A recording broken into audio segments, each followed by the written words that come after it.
Hello friends, जैसे आप सबको पता है कि हम डेली एक करंट अफेयर्स की क्लास लेके आते हैं जिसमें हम उस दिन के इंपॉर्टेंट करंट अफेयर्स और उसके साथ हुई जीके डिस्कस करते हैं। जो आपके government exam point of view से इंपॉर्टेंट करंट अफेयर्स हम डिस्कस करते हैं उसको प्रॉपरली एक्सप्लेन करते हैं। तो आज है 31 अगस्त और आज के हम करंट अफेयर्स शुरू करते हैं।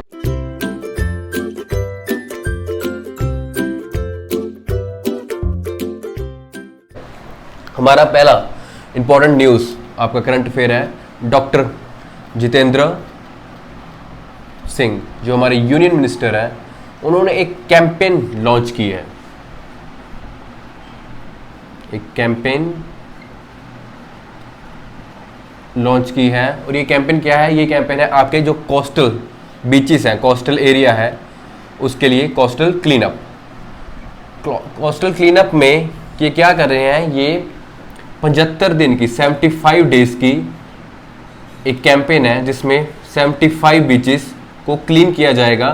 और ये जो कैंपेन है ये आपकी सिटीजन्स बेस्ड है, मतलब सिटीजन इसमें पार्टिसिपेट करेंगे। तो उसके लिए इन्होंने 17 सितंबर डेट रखी है जिससे ये स्टार्ट होगा। और दूसरी बात, इसके लिए इन्होंने एक लोगो लॉन्च किया है। लोगो का नाम है वासुकी। वासुकी एक कार्टून टाइप लड़का है जो ऐसे लोगो यूज किया है। ये किस लिए यूज किया है कि ताजो ये यूथ को और स्टूडेंट्स को इंस्पायर कर सकें, जो कि इस कैंपेन में वो पार्टिसिपेट कर सकें। तो इसके अलावा इनकी एक ऐप भी है इको मित्रम, जिसके थ्रू आप इसमें पार्टिसिपेट कर सकते हो और अपने कोस्टल एरिया को क्लीन अप कर सकते हो। तो इसकी क्या ज़रूरत है कि आपको पता है कि हमारे जो कोस्टल में कितना प्लास्टिक इकट्ठा हो जाता है और हमारे जितना भी मराइन जो हमारे हैं जीव जंतु, उसके लिए बहुत बड़ा खतरा है। तो उसको बचाने के लिए बीचेस को क्लीन करना बहुत ज़रूरी है, उस कोस्टल एरिया को क्लीन रखना बहुत ज़रूरी है। जैसे आपको कल भी खबर करवाई थी कि आंध्र प्रदेश ने एक यूएस की कंपनी के साथ एक कॉन्ट्रैक्ट साइन किया है जिसके थ्रू उनको इनोवेशन प्रोवाइड करेंगे और अलग अलग जगह पे प्लास्टिक वेस्ट मैनेजमेंट के लिए वो प्लांट्स लगाएंगे। वो न्यूज़ और ये न्यूज़, ये कॉमन न्यूज़, आप इसको रिलेट करके पढ़ेंगे तो ज़्यादा आसानी होगी। जैसे ये कोस्टल एरिया के लिए है, ये वो भी कोस्टल एरिया के लिए, तो इसको रिलेट करेंगे तो ज़्यादा आसानी होगी। तो इसकी एक थीम भी इन्होंने रखी है, सागर स्वस्थ सुरक्षित सागर। ये इसकी थीम है इस कैंपेन की। आई होप आप सबको समझ आया होगा। तो ये है आज की पहली खबर। तो मैं आपको सिर्फ उतना ही उस खबर पढ़ाता हूं जितना आपका पॉइंट ऑफ व्यू से, एग्जाम पॉइंट ऑफ व्यू से इंपॉर्टेंट है। जैसे इसमें वासुकी आपका लोगो है, क्या उसकी थीम रहेगी, कितने दिन चलेगा, 75 डेज क्यों है? क्योंकि 75 डेज हमने इंडिपेंडेंस डे अभी बनाया है, जो आज़ादी का महोत्सव, तो उस पर 75 एक बहुत इंपॉर्टेंट आपका नंबर हो चुका है इस साल के लिए।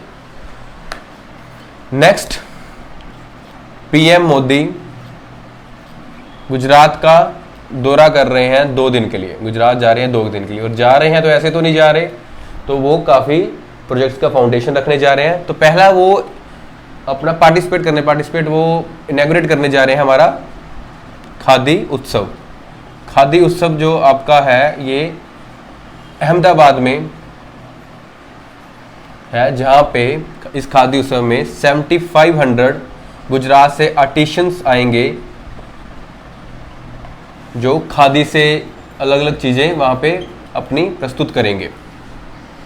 और इसके अलावा आपका एक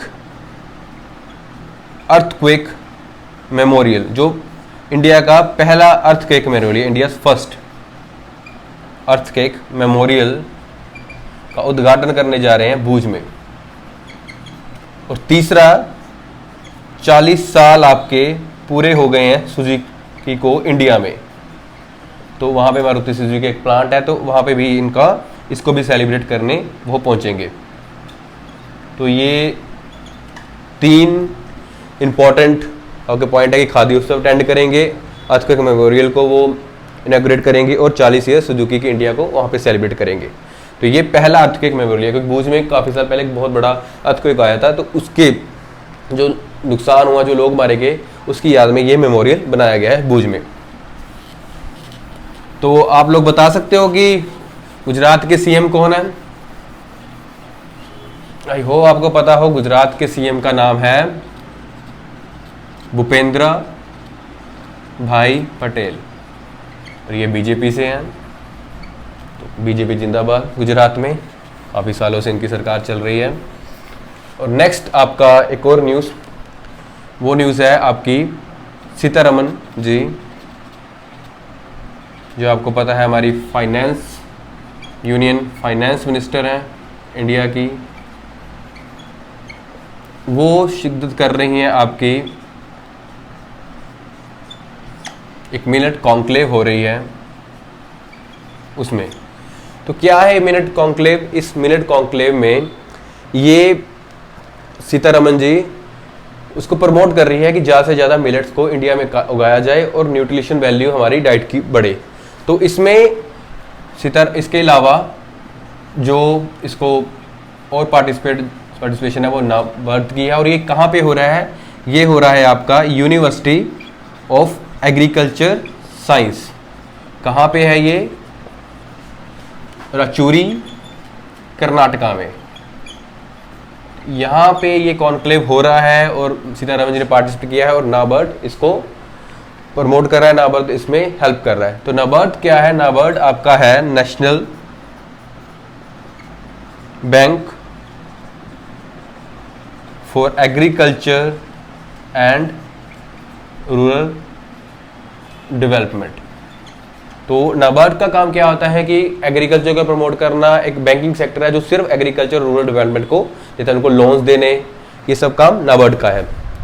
तो इसमें सीतारमन जी की तरफ नाबार्ड की तरफ से यूनिवर्सिटी ऑफ एग्रीकल्चर साइंस को यूएस को 25 करोड़ का फंड प्रोवाइड किया है, जहाँ तो एग्रीकल्चर साइंस जो इनोवेशंस है उसको और तेज़ी से काम हो सके इस पर। और दूसरा एक मिलेट चैलेंज भी शुरू किया गया है सीतारमन जी के द्वारा। ये मिलेट चैलेंज किसके अंडर आता है? आपको कल भी पढ़ाया था मैंने, अटल इनोवेशन के अंडर। अटल इनोवेशन क्या है आपका? अटल इनोवेशन मिशन क्या है? AIM। इसके अंडर आपके अटल टिंकरिंग लैब्स आ रही हैं, आपके इंक्यूबेशन सेंटर्स आ रहे हैं। तो इसी तरह एक मिलेट चैलेंज भी अटल इनोवेशन मिशन की द्वारा शुरू किया। 2016 में ये अटल इनोवेशन मिशन शुरू हो गया कि जिसके द्वारा हम टेक्नोलॉजी पे, इनोवेशन पे ज़्यादा से ज़्यादा काम कर सकें। तो ये सारी खबर है। मिलेट चैलेंज आपको पता लग गया, अटल इनोवेशन की तरफ से है, और नाबार्ड और Sitharaman university of finance minister की तरफ से 25 करोड़ का फंड दिया गया यूनिवर्सिटी ऑफ साइंस को, जो राचूरी कर्नाटका में है। आई होप आपको ये खबर समझ आ गई होगी। तो कुछ नहीं, आप स्टोरी समझ के खबरों को देखा करिए कि वो कैसे स्टोरी लीजिए कि भाई हाँ यहाँ पे ये एग्रीकल्चर की यूनिवर्सिटी है। एग्रीकल्चर यूनिवर्सिटी ऑब्वियसली जो एग्रीकल्चर के साथ जुड़े हैं नाबार्ड, वही यहाँ पे पार्टिसिपेट करेंगे। और सेकेंडली इसको कितनी इसको मिलेट्स के लिए है, ये जो मिलेट चैलेंज है उसको आप लगा सकते हो। अब जो हमें चैलेंज आ गया या कुछ कहीं भी इनोवेशन की बात होगी तो अटल इनोवेशन मिशन आ गया, तो इसको आप रिलेट करके पढ़ोगे तो आपको काफ़ी सारे आपके करंट अफेयर्स आपके टिप्स पे होंगे। बाकी आपको कोई भी डाउट हो आप कमेंट सेक्शन में मुझे भेज सकते हो। अगर आप कुछ और चाहते हो कि मैं कुछ अपने पढ़ाने के तरीके में कुछ और विकास कर सकता हूँ तो उसके लिए भी आप प्लीज़ कमेंट कीजिए। नेक्स्ट हमारी न्यूज़ एक है, हमारा national payment corporation of India, जिसको हम NPCI बोलते हैं, इन्होंने एक मेमोरेंडम ऑफ अंडरस्टैंडिंग साइन किया है पे एक्सपर्ट के साथ, जो लंदन बेस्ड कंपनी है। ये मेमोरेंडम ऑफ अंडरस्टैंडिंग एग्रीमेंट क्या है कि अब से UK में आपकी UPI यूनिफाइड, जो आप डेली करते हो आजकल, QR कोड स्कैन करना, UPI से पेमेंट करनी, जो आपकी इंस्टेंट पेमेंट सर्विस है, सोल्यूशन है, UPI पेमेंट यूनिफाइड पेमेंट। और दूसरा रुपे, जो आपका डेबिट कार्ड्स आ रहे हैं जो इंडियन टेक्नोलॉजी, जैसे पहले आपका बाहर के कार्ड आते थे, इस तरह अब रुपे इंडियन कार्ड है, मतलब इंडियन टेक्नोलॉजी पे डिपेंड है। तो ये जो NPCI ये वर्ल्ड की लार्जेस्ट पेमेंट सॉल्यूशन है। मतलब आपको पता लगेगा कि 39 बिलियन ट्रांजैक्शंस हुई हैं इसके द्वारा 2021 तक, और जिसकी वैल्यू 944 बिलियन थी, जो इंडिया की 39% जीडीपी के बराबर है। तो ये यूपीआई और आरयू पे इतना बढ़ चुका है। तो यूपीआई रशियन ने भी ये एक्सेप्ट करना शुरू कर दिया है, उन्होंने भी यूपीआई से ये टेक्नोलॉजी ली है, और अब यूके में भी ये उनके पे एक्सपर्ट के साथ हमने मर्जर कर लिया है और वहाँ पे भी ये एक्सेप्टेबल है। तो ये खबर है आपकी एनपीसीआई के द्वारा पे एक्सपर्ट के साथ जो इन्होंने मर्ज किया है। तो आपको जान के अच्छा भी लगेगा कि हमारी जो इंडियन जो फिनटेक है वो पूरे वर्ल्ड में कितनी पॉपुलर हो रही है। और एक और एनपीसीआई की खबर है कि आईसीआईसीआई बैंक ने भी एक एग्रीमेंट किया है एनपीसीआई के से कि वो अब रुपे क्रेडिट कार्ड लॉन्च कर रहे हैं, ICICI bank with the help of NPCI. तो उसमें क्या है, कुछ पॉइंट्स दे रहे हैं, जैसे वो 2 पॉइंट्स दे रहे हैं कि अगर आप 100 रुपीज़ स्पेंड करोगे उस पर, उसके अलावा आपका डाइनिंग के लिए ऑफर दे रहे हैं आईसीआईसीआई बैंक इस कार्ड पे, और आपका फ्यूल सरचार्ज पे उस पर आपको डिस्काउंट मिलेगा, और इसके अलावा आपका रेलवे और एयरपोर्ट पे लॉन्च पे भी आपको सर्विस प्रोवाइड की जाएगी, मतलब डिस्काउंट मिलेगा through this RuPay credit card. और एक और आपकी बढ़िया न्यूज़ ये पंजाब स्टेट के लिए, पंजाब वासियों के लिए, वो न्यूज़ क्या है कि आपकी टाटा स्टील पंजाब गवर्नमेंट के साथ मिलके एक scrap based steel plant establish कर रहे हैं हाईटेक वैली लुधियाना में। क्या है ये स्क्रैप बेस्ड स्टील प्लांट? ये इसका मतलब ये है कि जो भी स्क्रैप इकट्ठा होता है उसको एक इलेक्ट्रिक आर्क फर्नेस में गर्म करके दोबारा रिसाइकल किया जाएगा। तो इसकी जो कैपेसिटी रहेगी वो रहेगी 0.7 मिलियन टन पर एनम इसकी कैपेसिटी है इस प्लांट की, जो टाटा स्टील के द्वारा बनाया जाएगा। और पंजाब गवर्नमेंट इसके लिए 2600 करोड़ इन्वेस्ट कर रही है इस प्लांट के लिए। इसे एक तो फर्स्ट ऑफ ऑल तो रिसाइकल नहीं बढ़ेगी, जो जितना भी स्क्रैप इकट्ठा होता है पंजाब में वहाँ पे साइकिलिंग बढ़ेगी, दूसरा एम्प्लॉयमेंट बढ़ेगी। तो इससे पहले टाटा स्टील ने रोहतक में लास्ट ईयर एक प्लांट लगाना शुरू कर दिया है जिसकी capacity 0.4 million tonne per annum है, इससे थोड़ा छोटा है।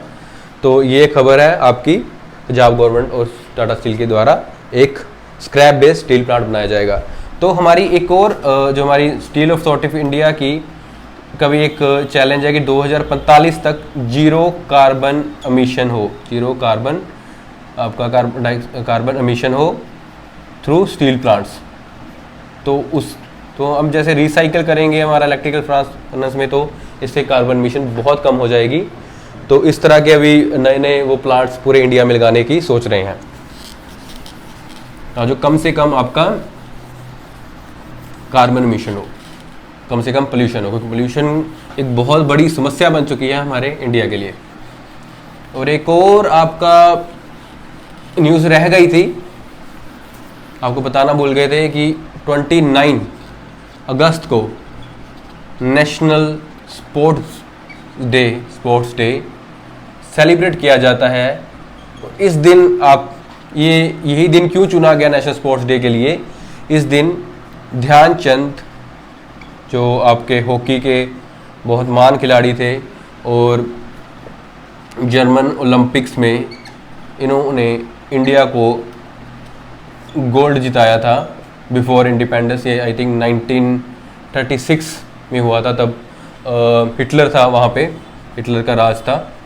तो ये भी काफ़ी एक इंटरेस्टिंग स्टोरी है आपको जानने का, क्योंकि हिटलर ने ध्यानचंद को ऑफर किया था कि आपको एक बड़ा आर्मी का रैंक दिया जाएगा, आप हमारी टीम से खेलिए, क्योंकि इतना शानदार खेलते थे।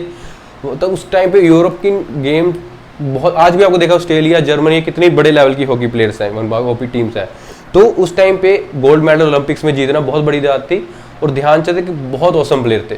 तो हिटलर ने उनको ऑफर किया, बट इन्होंने उसको ठुकरा दिया और बोला कि आई एम ए पैट्रियोटिक, मैं इंडिया के लिए खेलूँगा। तो ऐसे थे हमारे ध्यानचंद जी, और इनका जन्म हुआ था 29 अगस्त को 1905 को इलाहाबाद में। तो इस दिन हमारा नेशनल स्पोर्ट्स डे सेलिब्रेट किया जाता है। एक और हमारे लिए खबर है, वो भी आपकी इंडस्ट्रियल सेक्टर से जुड़ी हुई है। RVNL रेलवे विकास निगम लिमिटेड। एक आपको याद होगा, हम फिर रिपीट कर लेते हैं। RVNL ने पीछे से आपको एक नेशनल हाईवे और इनलैंड वाटर्स के साथ ये तीनों ने मिलकर एक लॉजिस्टिकल एग्रीमेंट साइन किया था, जिसके अकॉर्डिंगली हम एक नई स्कीम लेकर कि लॉजिस्टिक जितना भी हमारा ट्रांसपोर्ट होता है उसको हम उसका प्राइस कम कर सकें। तो वही ये RVNL है, रेलवे की ये एक सब्सिडरी है। इसने भेल जो आपका है भारत हैवी इंजीनियरिंग लिमिटेड, ये आपका मिनी रत्ना है और ये आपका महारत्ना है। आई होप आपको पता होगा मिनी रत्ना महानवरत्ना क्या होता है। अगर नहीं पता तो इसके लिए मैं एक अलग से वीडियो लेके आऊँगा जिसमें आपको प्रॉपरली एक्सप्लेन करूँगा कि मिनी रत्ना, नवरत्ना, महारत्ना क्या होता है, और उनको पूरा कंपेयर भी इसकी वीडियो बनाएंगे। तो इन्होंने एक memorandum of understanding agreement sign किया है कि अब हम जो हमारा है मेड इन इंडिया की कैंपेन के आधार पे हम जितनी मैन्युफैक्चरिंग है हमारी इक्विपमेंट्स की, एनर्जी सेक्टर इक्विपमेंट्स की, वो अब इंडिया में करेंगे। चाहे वो रेलवे के इक्विपमेंट्स हों, चाहे वो और इंडस्ट्री के इक्विपमेंट हो, उसको अब इंडिया में मैन्युफैक्चर करेंगे। ज़्यादातर बेल का जो काम है वो एनर्जी एंड मैन्युफैक्चरिंग सेक्टर में है। ये दोनों PSU हैं। PSU आपको पता है जिसमें 51% गवर्नमेंट की हिस्सेदारी होती है और 49% शेयर होल्डर्स होते हैं उसमें, जो प्राइवेट सेक्टर के होते हैं, और हम लोग भी उसके शेयर खरीद सकते हैं। तो ये आपकी न्यूज़ है आज।